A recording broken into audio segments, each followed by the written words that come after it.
Well, hey, good afternoon, everybody. This is Terry Luker with Deal Talk, and today we have a very distinguished group of folks with us. I know them well because I'm part of this team as well, the Commercial Capital BIDCO group. And so, if you guys will take just a second and introduce yourselves and tell us a little bit about how long you've been in the industry. So, one of you guys want to start? Yeah, I'll go ahead. Jeff Luker, here with Commercial Capital BIDCO. I'm the COO. I've been in the industry about 10 years now. Next? Am I next? Yep, go ahead, John. Should have started out with the older guy first. We did, me. Oh, that's right. Yeah, I keep forgetting you're older than me. Jon Cosentino. Been in this business in one form or another for over 30 years, more than I care to admit. But most directly in the lending industry as a lender, working with brokers for probably the last 14 or 15 years or so, specializing in small balance commercial real estate. All right, good deal. David? Yep, I'm David Runge. I've been in the industry for about 7 years now, all with Terry and Jeff, and obviously just recently with John. Well, good deal. Well, thank you guys for taking the time to be here, with us today. And we're going to talk a little bit about Commercial Capital BIDCO and just try to get our commercial loan brokers out there a little bit more familiar with us. I want to give you a little bit of history. Jeff and I discovered early on in like 2014, 2015, that we were working with a lot of community banks and we were missing a niche. And that niche that we were missing was the small balance bridge loans. And what I mean by small balance, anything under about $4 million. Your main bridge lenders don't like to mess with deals that are under $4 million. And so we saw that there was a niche there from about $500,000 to about $3 million, that if we could figure out how to form our own lending company would be a great space for us. And so that's how we started the commercial loan brokers. The Commercial Capital BIDCO team back in November of 2019. We got our license November the 5th of 2019. That process was almost 18 months in getting the license. We are a regulated lender here in the state of Tennessee through the Tennessee Department of Financial Institutions, and we have the ability to lend nationwide. I think we lend in just about all the states. I think there's a couple that we have some restrictions in, but other than that, we lend, in all 50 states. But one of the things that's interesting is now we've moved away from just doing bridge lending. And so, John, I'd like to target you for just a second. And, we're doing some small balance commercial lending now. Do you want to go over that program for our commercial loan brokers out there?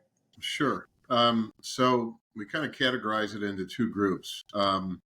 We, as you mentioned, through the BIDCO, we do lending for our own balance sheet. So we have loans we'll originate and we'll keep on our balance sheet, and we keep them through term. And then we also originate for sale in the secondary market. Both products kind of work within the same dollar range, which is basically about $100,000 up to $2.5 million, depending on the type of asset it is and what the leverage is.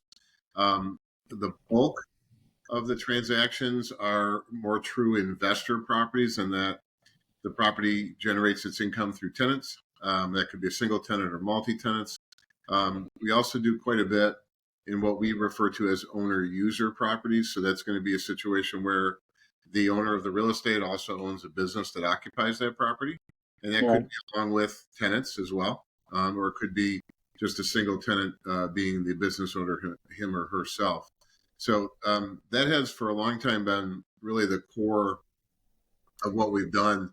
Being in the small balance segment, as Terry had mentioned previously on the bridge side with the BIDCO, there's a need for that. There aren't a lot of players in that space. So most lenders, like to work on larger deals, which makes sense. It takes the same amount of work to do a $100,000 deal as it does a $1 million deal. But we saw a niche and a need, and so we filled that with our programs. And that's what we spend the majority of our time, or at least I do, spend the majority of my time doing, is focusing on those small balance clients. So in a nutshell, that's kind of what we're doing. All right, good deal. Well, thanks, John. And one of the fastest growing markets in commercial lending right now is that 1 to 4 space. And so now we're lending in that space as well. Jeff, why don't you talk a little bit about that program and how that works for us? Sure, yeah. So when we opened our bridge lending, a large portion of the volume of requests that we got were single family 1 to 4 stuff, and it just didn't fit what we were doing. But hey, we listened to our customers, and so we decided that a good thing to do would be to open that space. And so we do everything from ground up construction on single family. We do fix and flips, cash out refinances. We can do portfolio loans. So any type of investment property that's a single family property that is not a primary residence, we can take a shot at and do a loan on, all the way down to loan amounts of $75,000. Right. So we feel like with those 3 products, the straight bridge lending, that we do a typical 12-month term on, the small balance commercial lending, and the 1 to 4, we believe the Commercial Capital BIDCO is really a great solution for commercial loan brokers out there. And our pricing is very competitive in the small balance and the 1 to 4 lending. So maybe that's something that some of the commercial loan brokers may want to call you and talk through some of that. I had a question. I get our marketing team, and they put together an amazing presentation for us, and they lay out some questions that they like us to cover. And one of the things they've got on here is the mission of Commercial Capital BIDCO. I think about that.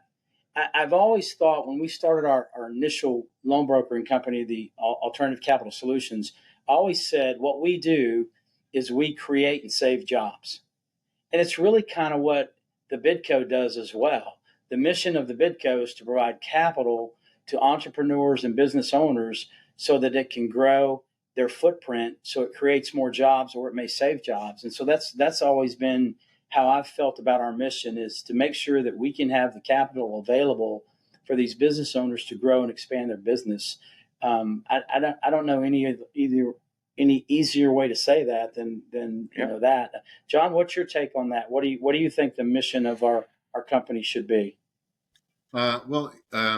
Just as you mentioned, along with facilitating investors in acquiring perhaps their first property or building their portfolio.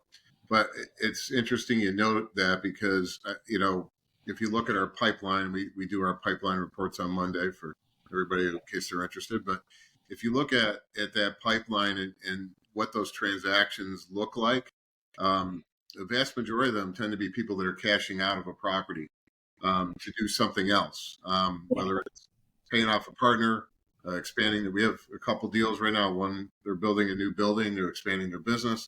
The other guy's taking out 2 other partners that they have. So that investment real estate program lends itself well to business expansion or partner buyouts and things of that character. We're utilizing that commercial real estate as the collateral, and it's a traditional commercial mortgage, but it's really the use of proceeds is more business use. Right. Absolutely. So, David, I haven't picked on you yet, so let me get to you here. Why don't you tell us about your day, just one of your days in your life here at Commercial Capital BIDCO? What does that look like? Yeah, so a typical day, if it's a Monday, we will have our pipeline meeting, just as John mentioned, to go over any kind of deals that we have that are working. Where we're at with those as far as finding documents, contact with the clients, and then after that, it's going through the different leads that we get from different sources. Whether they be directly to our website, email, through third-party services, through our advertisements, or from our direct, commercial banker partners, commercial bankers, CPAs, different business owners that may be referring us clients. Going through those, entering those, make sure we have all the information that we need, seeing off the bat if it's a deal that we can do. If it's one that we can't do, we like to give a quick no, so that the way that the client knows and they can move forward with a different option. Or if it's something that we can do, we want to work quickly on these. A lot of reasons why, a couple of reasons that people use bridge loans is for speed of closing, speed to get their funds. A lot of times it's a property that needs to be either cashed out quickly or purchased quickly. So we try to give them a quick yes or no. And then after that, for me, a lot of it is getting in contact with some of these commercial bankers that we partner with, or other, like I said, CPAs, attorneys, just keeping in front of them, seeing if they have anything that, if they're a bank that they can't do for whatever reason, or if they need something, to close quickly, that, it's something that typically a bank or is not going to be able to do. So we get a lot of deals from them. And then after that, it's just staying in front of deals, communicating with everyone, to see what we need to move forward with them, and to get it to close. Well, I appreciate that. Once you get a deal closed, and I'm going to set you up here, I'm going to throw you a softball. Okay. Once you get a deal closed through, our bridge program, is that typically the end of the relationship for you with that client? No, typically it's not. We have one. I'm glad that you tossed one up for me here, Terry. But we have one that we closed. It's a restaurant in Birmingham, Alabama. One of the clients is from my hometown, Coleman, Alabama. Nobody knows where that's at, but it's in North Alabama. He's from here. He's actually done some work for Commercial Capital BIDCO. He is a media guy, was a graphic designer, website. He's a creative type, and he and his partner were opening and did successfully open a restaurant. They actually revived an old restaurant idea from their youth, college days, in a up and coming area in Birmingham called Avondale. It's full of young professionals, young, more trendy, the hip kind of people, that I'm not anymore. I have 5 kids, so I'm not hip to anything, but I'm not cool anymore. So it's opened in that area. It's done really, really well. They actually sold out of food their first weekend, and making a big splash on social media, which is a credit to the owner. That is their strong point, is advertising and creative design and things like that. So they've done really well on social media, and we're actually setting up the SBA loan for them. So we're working on that part as well. So in a perfect world, we will not just end the relationship whenever our deal closes. Hopefully we're going to help them out in obtaining a SBA loan or some other permanent loan. Yeah, I think that's important to note for commercial loan brokers out there, lenders as well. You get a client and you take care of that client. That's probably not the only deal they're ever going to do.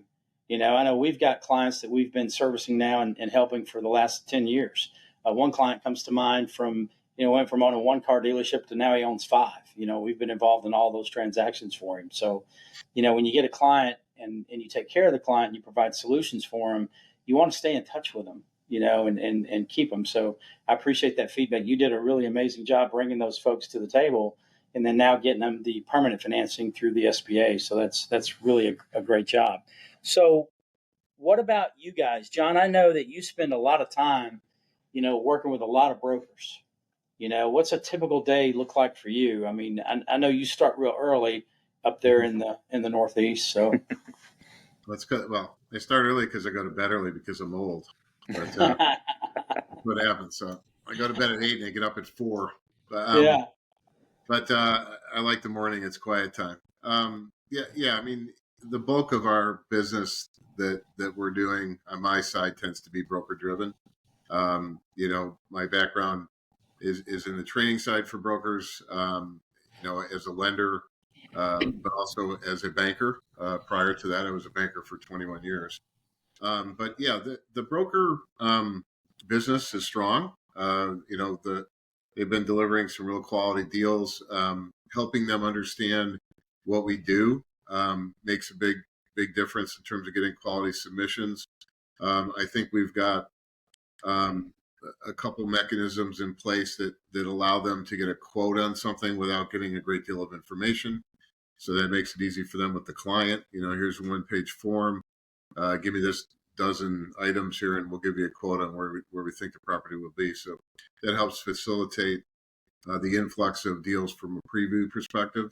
So we do a lot of that. So we'll get our info sheet So that's typically what a day might look like. Is new deals come in on an info sheet, we quote them, we send out pricing, and then along with that, we're going to be collecting information for transactions where that deal was acceptable enough to their client that they want to proceed further. And so a lot of data collection, a lot of paperwork and follow up, and then of course, the real work, as I've always said, and I know everybody here agrees, is that it's not so much getting the deal opportunity, but it's getting it closed when it gets signed. And we all struggle with that. That the bulk of our pipeline meetings is always about, where's this deal at? What are we waiting for? And inevitably, there'll be something minor or major sometimes. So that's one thing that keeps you from closing this week and next week and so forth. And so, to me, the real work takes place once we get a deal signed and getting it closed. And I'm very grateful to be part of this group because you got such wonderful people on the processing side that help make that happen. I couldn't possibly imagine trying to juggle all these transactions myself and figure out what I'm missing from this deal. And I can't remember which deal the name is or the address is. We always go through that in our pipeline meetings. But anyway, we've got a great staff that helps get that process going. And again, the real trick is getting the deal closed. Yeah, I think that's important to note is that, I wouldn't want to do this without our credit team, and they do an amazing job, I think, of gathering all the docs and underwriting the deal for us and, to present to our credit committee and things like that. So I think that's really, fantastic. I want to shift gears here. We're not going to keep everybody too long today, but I want to look at now, let's talk about some trends in commercial lending. Jeff, what are some of the significant trends that you see that are shaping the commercial lending space today? I think that for us, for the request that we see, a large part of that volume is gearing more toward the single family 1 to 4 kind of DSCR market. Whether it's doing cash out refinances for other opportunities or whether it's building a portfolio. The other thing too is that there's a pretty significant housing shortage across America, and big builders aren't going to make up for that shortage on their own. So it's about helping investors fund the acquisition and development of land, and also fund the construction of those homes. And so again, sometimes it's freeing up capital from other projects, and sometimes it's just helping them get that initial funding to push through and build those projects out. Right. Yeah, John, what are you seeing out there on the front lines as far as trends go? Yeah. Well, I agree with what Jeff said. I mean, and two worth noting with that segment is, you look at our floor rate on 1 to 4s versus commercial is almost 2% less. So it's a pretty significant difference. Cost of capital is key with investment properties, right? So you can't buy a property at a 5 cap and have to spend 8 or 9% on interest rate, unless you're going to be at a 60 or 65% leverage. So the trend that I'm seeing still seems to be more cash out on existing properties and using that to increase their down or reduce their leverage on some other investment. If we're fortunate enough to see some further reduction in rate on these programs, which we really surprisingly haven't seen a heck of a lot yet, but hopefully that will turn during 25. Then we'll probably see, I think, more purchases because people will be able to leverage those properties up more. I mean, I remember, pre-pandemic, us doing, 30-year 5% rates at 80% leverage on a purchase. If you got one of those loans, you're not getting rid of it right now, right? And it's the same on the residential market. But we're so far off of that it's tough to make sense of a purchase for a lot of people unless the prices come down. So mostly what we seem to be doing in that segment tends to be cashing out and using that money to leverage up, reduce the leverage on other purchases.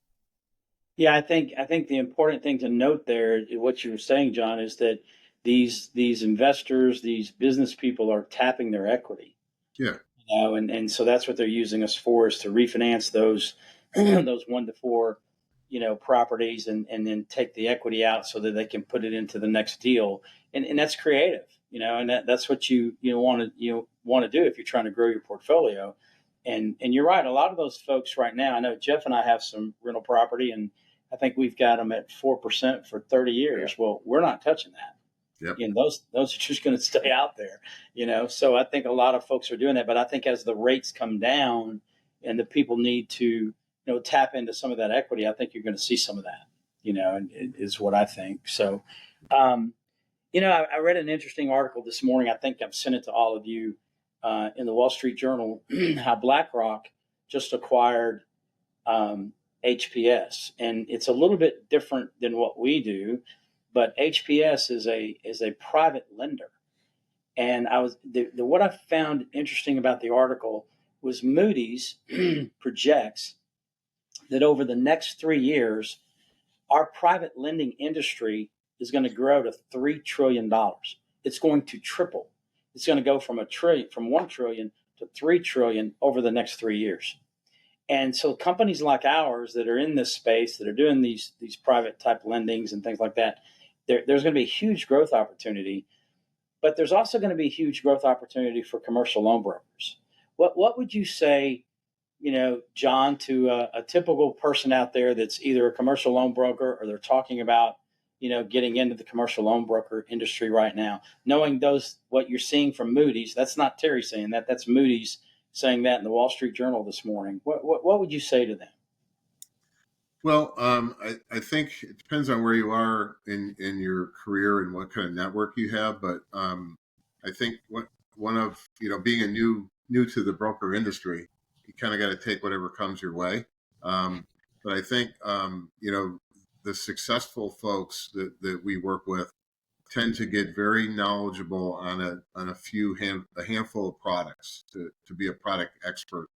Right. And try and find the clients that match your lender's programs. We can't all be fortunate enough to do that all the time, but to the extent that you market yourself as a 1-to-4 lender or as a small balance or both, or a particular product, a low doc or whatever it may be, you're finding customers to meet your what you carry in your toolbox, right? And so that makes the job much easier. You're getting clients that fit your lender's criteria, which is going to increase your chances of closing deals. It all comes down to conversion. And by that we mean how many LOIs you issue versus how many you close. And if you're a product expert and you search out business to meet the criteria of your lenders, generally you're going to see a higher conversion ratio, and that's going to make more money. Yeah. David, what would you, you've been doing this 7 years with us now. What would you say to someone, wanting to break into the industry right now? What would your thoughts be to them? Yeah, it's a lot like what Jon said. It's a numbers game. It's how many people you can speak to, and how many LOIs you issue, and out of those, a certain amount of those are going to convert. I'm not sure. If there's a hard number of that, I'm sure it varies from region to region, but it's all a numbers game, and definitely, keep up to date on, the news of commercial real estate, if that's what you're doing. Like the article that Terry mentioned about BlackRock, it's good to keep up to date on those. Obviously, political cycles, anything like that may play a role in it, whether it be commercial real estate or, whether you get into equipment or A&R financing or anything like that, keep the knowledge up and speak to as many people as you can. Yeah. I think what you and Jon referenced there of being an expert in a couple of things, I'll never forget, Jeff changed our company after he came aboard because, he came in our office one day and he says, we're trying to be everything to everybody. And we only really do 3 or 4 things really, really well. Why don't we just focus on those? And I'm like, that's probably a good idea. And so that's what we've done as a company. And it's gotten us to where we are. We know what our strengths are, and we try to play to those strengths. So, just got a couple minutes here left. And I guess, Jeff, I'll pitch this to you. What do you see in the banking world, you've been to the Bankers Bank, the Graduate School of Banking. You're tied in with a lot of the bankers in the area and all that. What do you see? What do you think their forecasts are, with commercial brokers working with banks this coming year in 2025? Well, I don't know about, for a commercial loan broker to work with a bank, that's a relationship you've got to build and cultivate. We have a lot of those, and we have banks that love seeing deals from us. And frankly, over the years, there's been banks that we've talked to that wouldn't take the time to get to know us. So those can be difficult to build, but they're extremely worthwhile once you build them. Some of our best lending partners are community banks, but as a whole, a lot of the banks that we talk to have kind of held on to their capital as we got into a higher rate environment. And now that, to John's point, the rates haven't come down a lot, but they have started to come down.